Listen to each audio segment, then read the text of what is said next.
Достор, мына караңыздар, 250 квадрат үй, 24 киловатт тепловой насос. Биздин койгон эң биринчи тепловой насостордон. Мына бул жакта ХБКда турам, негизи бул жакта ТЭЦти көрсөңүздөр болот, ошонун ТЭЦти. Мурун ушул ТЭЦ менен ысчы эле бул үйчү. Азыркы учурда бул жыл ушул неме менен тепловой насос менен кышташты. Анан негизи бул байкелердин кошуналары эле, мына жанындагы эле үйлөр, 250 квадрат, 300 квадрат үйлөр 30 миңден ылдый эмес дейт да, 30 миңден көп, 30-35 миң, 40 миң сом төлөп атат дейт. Булар болсо болгону 6 миң, 7 миң, где-то хозрасчет менен кочкондо бир 9 миңге чейин чыкты дейт. Себеби бул жакта өздөрүнүн дагы баягы электроэнергия колдонгон немелеси бар, Аристону бар, дагы электрокар эме кылат экен, күнүгө заряд кылатышат экен, машинасы бар экен.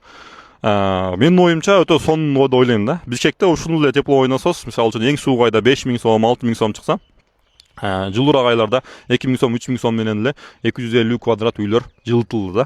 Өзгөчө ош үчүн өзгөчө сонун вариант. Көмүр жакпайсыздар, күл чыгарбайсыз. Тем более эгер ТЭЦке болсо, ТЭЦтен үзсөңүздөр канча эконом болот. Бул ТЭЦке же болсо газга салыштырмалуу 2-3 жылда эле актап коет да буюрса. Ошол азыр Ошко келгенде эле биринчи койгон клиенттерибизге келип отзыв алып, кыштан кантип чыгышты, кандай болду, эмне болду деген неме болуп атабыз.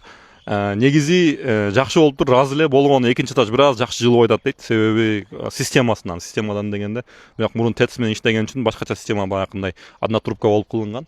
Балким тепловой насосту балким күчтүүрөөгүнө дагы алмаштырып беришибиз мүмкүн. Бирок негизи жалпы өтө сонун дейт. Даже ТЭЦти вообще мартта эле өчүрүп коет эле дейт. Биз дейт, немеге чейин колдоно бердик дейт да, башка жаккандачы.